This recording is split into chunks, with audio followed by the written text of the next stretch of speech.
नमस्कार सभी साथियों को स्वागत करता हूं सभी के इस YouTube चैनल पर जिसका नाम है स्टडी विद पीएन लोधा।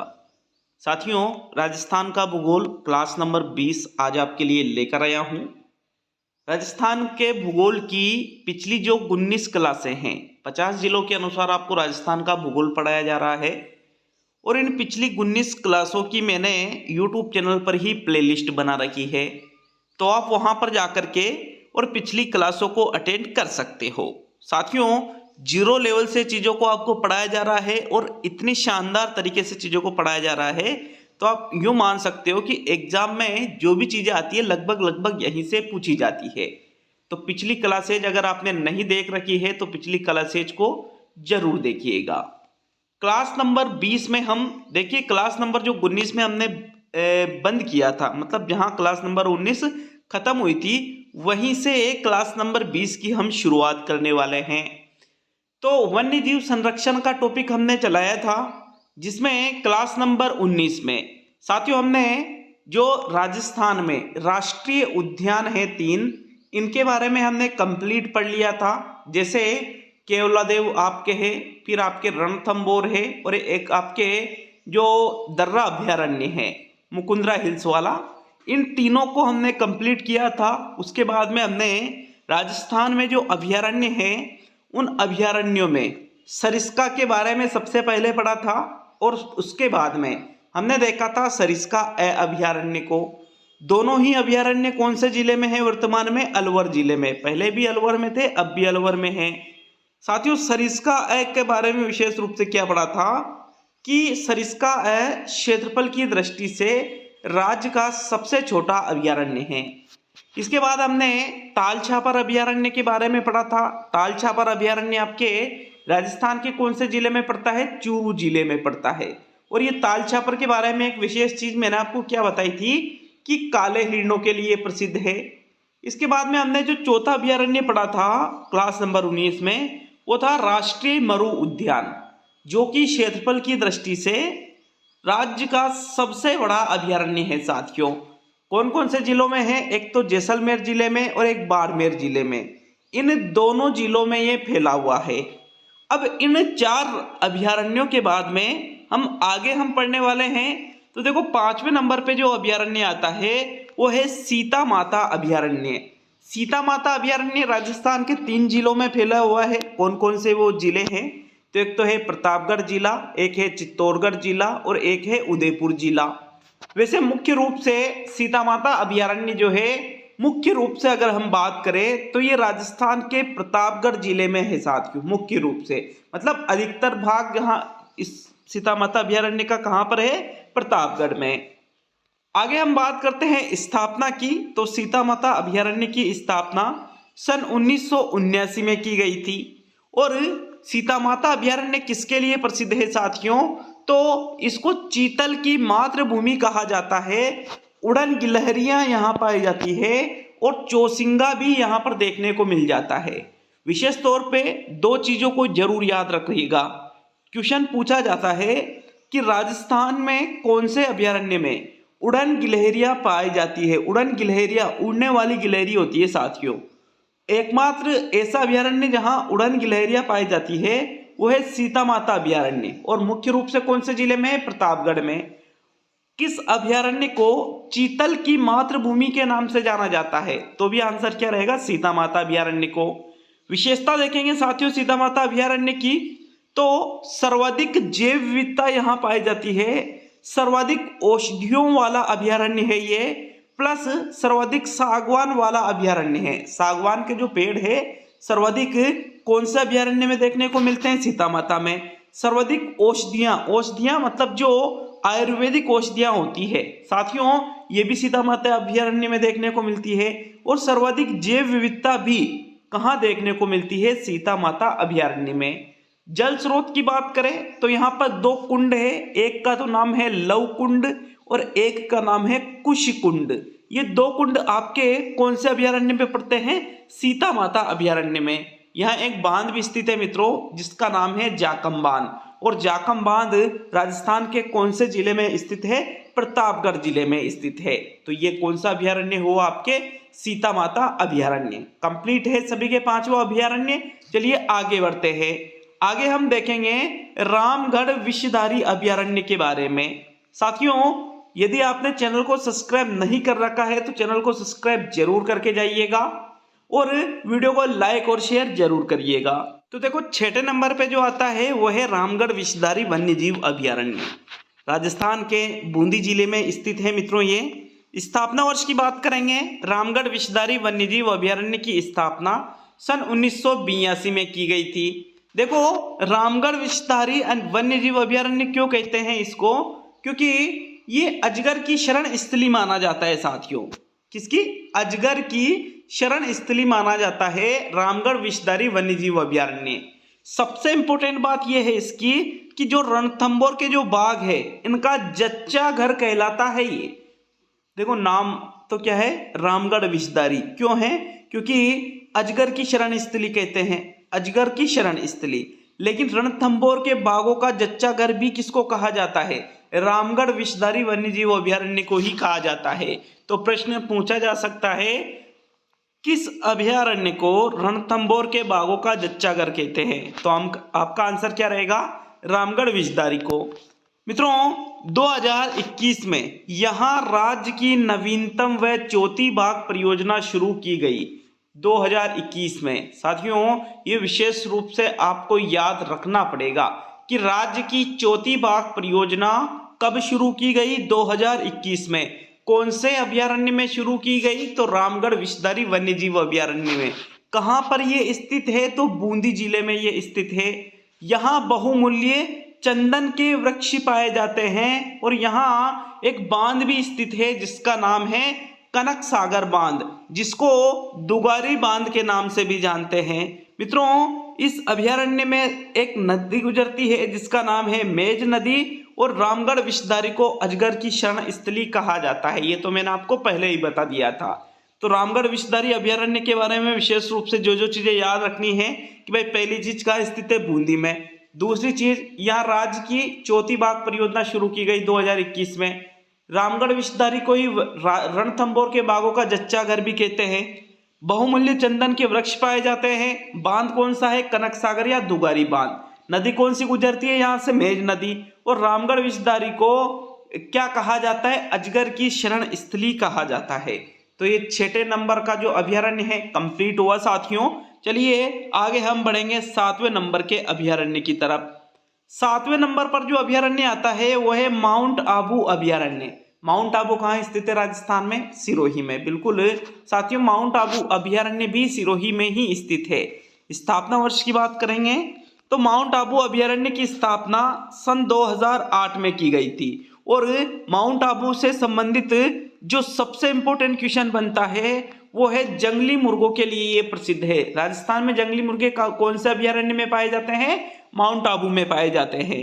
विशेषता देखेंगे साथियों तो सर्वाधिक दुर्लभ प्रकार के जीव जंतु व पक्षी देखने को यहाँ पर मिलते हैं। दुर्लभ प्रकार के, जो बहुत ही कम मात्रा में हो, जो बहुत ही दुर्लभ हो। देखना यूं मान सकते हो आप कि यार वो दिखाई नहीं देते, हर जगह नहीं दिखाई देते। जो किस्मत वाले होते हैं उनको ये चीजें दिखाई देती है, दुर्लभ। तो मित्रों, सर्वाधिक दुर्लभ प्रकार के जीव जंतु भी माउंट आबू अभयारण्य में ही पाए जाते हैं। यहाँ पर यूबलेफेरिस एक छिपकली का नाम है साथियों। ये यूबलेफेरिस ये सबसे सुंदर छिपकली है। ये छिपकली भी राजस्थान के कौन से अभयारण्य में स्थित है साथियों? माउंट आबू अभयारण्य में। छिपकली का नाम वापस देख लीजिए, यूबलेफेरिस ये नाम है। यह एक घास भी पाई जाती है मित्रों माउंट आबू अभयारण्य में, जिसका नाम है कारा घास। और देखो, आप सभी को पता है कि माउंट आबू में ही नक्की झील स्थित है। और नक्की झील जो है ये राजस्थान की सबसे ऊंचाई वाली झील है। उसी प्रकार माउंट आबू भी राजस्थान का सबसे ऊंचा अभयारण्य है साथियों। तो राजस्थान का सबसे ऊंचा अभयारण्य पूछ ले, आंसर होगा माउंट आबू। माउंट आबू अभयारण्य कहाँ है? सिरोही में। जंगली मुर्गों के लिए कौन सा अभयारण्य प्रसिद्ध है? माउंट आबू। यहाँ की विशेषता क्या है कि सर्वाधिक दुर्लभ प्रकार के जीव जंतु व पक्षी यहाँ देखने को मिलते हैं। सबसे सुंदर छिपकली भी यहीं देखने को मिलती है, जिसका नाम क्या है? यूबलेफेरिस। और यह एक घास भी पाई जाती है जिसका नाम क्या है? कारा घास है। क्लियर है सभी के? ये 7वां अभयारण्य। नेक्स्ट 8वें नंबर के अभयारण्य की तरफ बढ़ते हैं। साथियों, आप सभी को सूचना दे दूं, यदि आप या आपके परिवार में कोई भी भैया बहन रीट प्री एग्जाम की तैयारी कर रहे हैं, पात्रता परीक्षा 2024 की, तो निश्चित रूप से आप उनको हमारा ऐप जरूर डाउनलोड करवाइएगा। स्टडी विद पीएल नोदा के नाम से ही ऐप है, मैंने कमेंट बॉक्स में लिंक दे रखा है और आप प्ले स्टोर पे जाकर भी ऐप को डाउनलोड कर सकते हो। नाम मात्र की फीस में 1 साल की यहाँ वैधता रखी गई है और साथियों, लेवल 1 और लेवल 2 के लिए बहुत ही शानदार क्वालिटी की टेस्ट सीरीज उपलब्ध कराई गई है। वहां पर रोजाना टेस्ट डाले जा रहे हैं, तो निश्चित रूप से ऐप को जरूर डाउनलोड करिएगा। तो देखिए, 8वें नंबर पे जो अभयारण्य है उसका नाम क्या है? कुंभलगढ़ अभयारण्य। कुंभलगढ़ अभयारण्य मुख्य रूप से तो राजसमंद में स्थित है, लेकिन इसका विस्तार पाली जिले में और उदयपुर जिले में भी है। स्थापना वर्ष की बात करेंगे, कुंभलगढ़ को अभयारण्य कब बनाया गया था? तो मित्रों, 1971 में कुंभलगढ़ अभयारण्य बनाया गया था और ये किसके लिए प्रसिद्ध है? भेड़ियों की प्रजनन स्थली कहलाती है कुंभलगढ़ अभयारण्य। यहाँ पर एक मंदिर है जिसका नाम है रणकपुर का जैन मंदिर, बहुत ही प्रसिद्ध मंदिर है साथियों। ये यहाँ 2 नदियां गुजरती हैं जिनका नाम है बनास नदी और साबरमती नदी। ये दोनों नदियां भी कुंभलगढ़ अभयारण्य के मध्य से ही गुजरती है। नोट करके लिखेंगे यहाँ पर कि महाराणा प्रताप की कर्म स्थली महाराणा प्रताप की साथियों कुंभलगढ़ ही है, इसलिए मैंने नोट करके लिख दिया यहाँ पर। तो कुंभलगढ़ अभयारण्य के बारे में 2-4 बातें हैं जो आपको याद रखना है। पहली चीज, कहाँ स्थित है? तो राजसमंद में मुख्य रूप से, और विस्तार पाली उदयपुर में भी है। कौन से अभयारण्य में? रणकपुर का जैन मंदिर है कुंभलगढ़ में। भेड़ियों की प्रजनन स्थली कौन से अभयारण्य को कहते हैं? कुंभलगढ़ को। और बनास व साबरमती नदी भी यहां से गुजरती है साथियों। चलिए आगे हम बढ़ते हैं। 9वें नंबर पे जो अभयारण्य आता है वो है रावली टोडगढ़ वन्य जीव अभयारण्य। क्या नाम है? रावली टोडगढ़ वन्य जीव अभयारण्य, जो कि मुख्य रूप से राजसमंद जिले में है, पाली में है और ब्यावर जिले में है। देखो, पहले ये राजसमंद, पाली और अजमेर जिले में पड़ता था, किंतु वर्तमान में भाई अजमेर से नया जिला बन चुका है ब्यावर जिला। तो ये जो अभयारण्य है ये राजसमंद, पाली और ब्यावर जिले के अंतर्गत आ जाता है वर्तमान में। साथियों, स्थापना वर्ष की बात करेंगे तो इसकी स्थापना सन 1983 में की गई थी। और ये जो अभयारण्य है रावली टोडगढ़, रीछ व जरखों के लिए प्रसिद्ध है। जरक होते हैं ना, जरक, रीछ के लिए और जरक के लिए ये प्रसिद्ध है। कर्नल जेम्स टोड का निवास स्थल, इसलिए इसका नाम टोडगढ़। देखो, कर्नल जेम्स टोड जो बहुत ही प्रसिद्ध, राजस्थान के इतिहास में बहुत ही प्रसिद्ध नाम है कर्नल जेम्स टोड का। ये जगह जगह घूमे, किताबें लिखी राजस्थान के बारे में। साथियों, कर्नल जेम्स टोड का निवास स्थल भी रावली टोडगढ़ ही था, इसलिए इसका जो नाम है, इस अभयारण्य का नाम वो क्या रखा गया? रावली टोडगढ़। इसी अभयारण्य में राज्य का सबसे ऊंचा झरना भी स्थित है, जिस झरने का नाम है भीलबेरी झरना। क्या नाम है झरने का? भीलबेरी झरना, जो कि रावली टोडगढ़ वन्य जीव अभयारण्य में ही स्थित है साथियों। तो नेक्स्ट 10वें नंबर के अभयारण्य की तरफ बढ़ेंगे। 10वें नंबर पे जो अभयारण्य आपके आता है वो है फुलवारी की नाल अभयारण्य। फुलवारी की नाल अभयारण्य पहले भी उदयपुर जिले के अंतर्गत ही आता था और वर्तमान में भी फुलवारी की नाल अभयारण्य उदयपुर जिले के ही अंतर्गत आता है।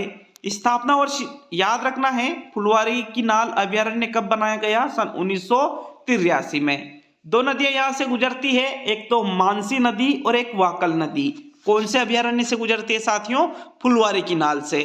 फुलवारी की नाल अभयारण्य में ह्यूमन एनाटॉमी पार्क स्थित है। ये विशेष तौर पे आपको याद रखना है। ये ही पूछा जाता है कि भाई पहली चीज तो फुलवारी की नाल अभयारण्य राजस्थान में कहाँ स्थित है? उदयपुर में। दूसरी चीज इस अभयारण्य से ये पूछी जाती है कि ह्यूमन एनाटॉमी पार्क राजस्थान के कौन से अभयारण्य में स्थित है? तो साथियों याद रखना है, ह्यूमन एनाटॉमी पार्क फुलवारी की नाल अभयारण्य में ही स्थित है। कहां पर ये पड़ता है? राजस्थान के उदयपुर जिले में। उदयपुर जिसको झीलों की नगरी भी कहा जाता है। नेक्स्ट 11वें नंबर पे जो अभयारण्य आता है वो है जयसमंद वन्य जीव अभयारण्य। मित्रों, बहुत ही इंपॉर्टेंट बात यह है कि जो जयसमंद वन्य जीव अभयारण्य है ये पूर्व में उदयपुर जिले के अंतर्गत आता था, किंतु वर्तमान में जयसमंद वन्यजीव अभयारण्य जो एक नया जिला बना है, सलुम्बर जिला, सलुम्बर जिले के अंतर्गत ये आ जाता है। वर्तमान में अगर हम देखें तो आपको याद रखना है, जयसमंद वन्यजीव अभयारण्य राजस्थान के कौन से जिले में आ चुका है? सलुम्बर जिले में आ चुका है।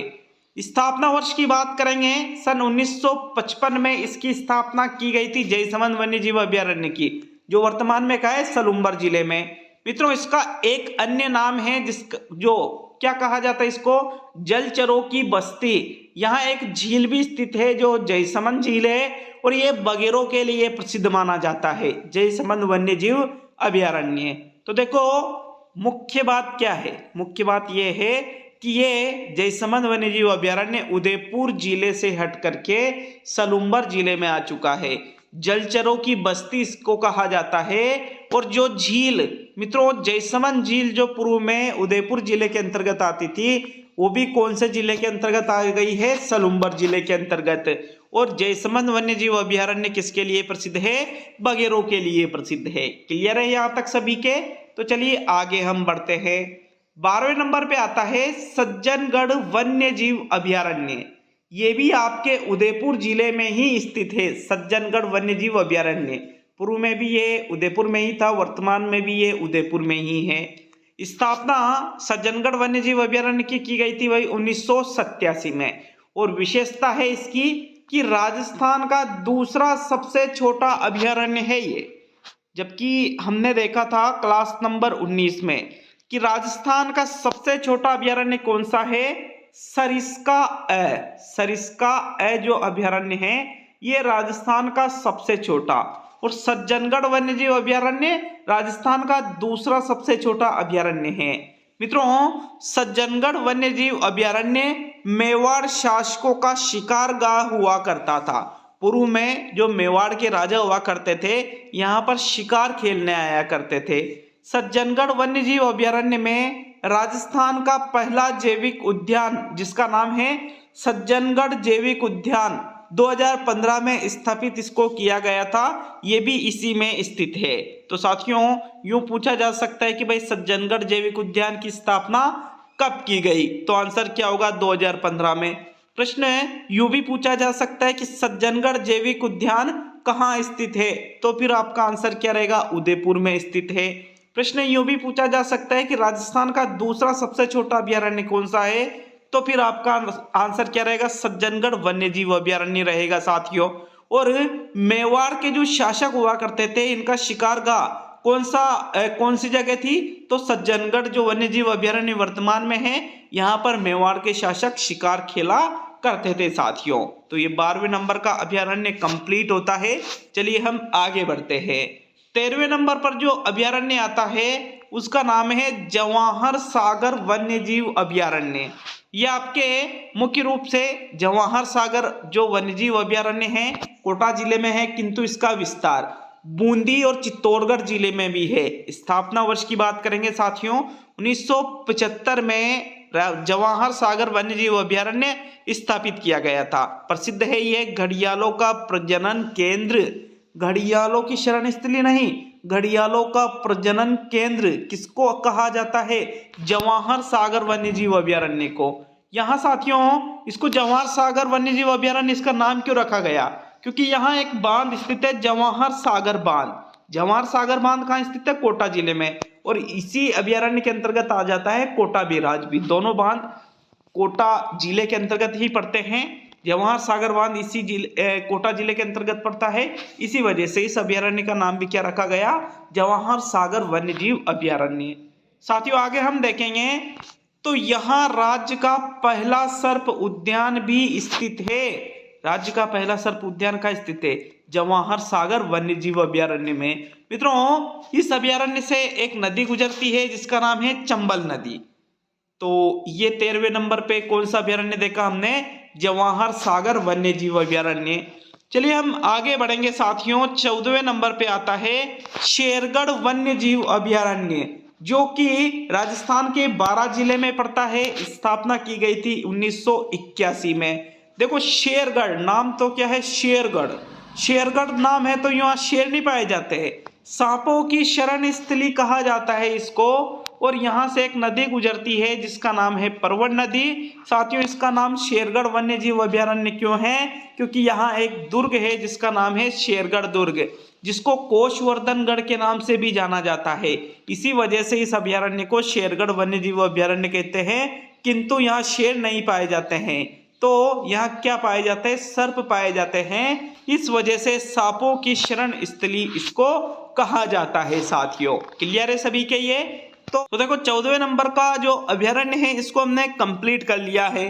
अब आगे के जो अभयारण्य बचे हुए हैं उनको क्लास नंबर जो 21 आएगी इसमें अभयारण्य का टॉपिक आपके कंप्लीट करवा दिया जाएगा साथियों। फिर उसके बाद में जैसे आपके वन्य जीव संरक्षण से ही संबंधित जैसे जैविक उद्यान वगैरह है, जंतुआलय वगैरह है, तो इन चीजों को भी हम पढ़ने वाले हैं। क्लास नंबर 22 में ये चीजें आपको कंप्लीट करवा दी जाएगी। और अच्छा लगे वीडियो को लाइक शेयर जरूर करिएगा और चैनल पर नए हो तो चैनल को भी सब्सक्राइब जरूर करके जाइएगा। मिलेंगे साथियों कल अगले वीडियो में।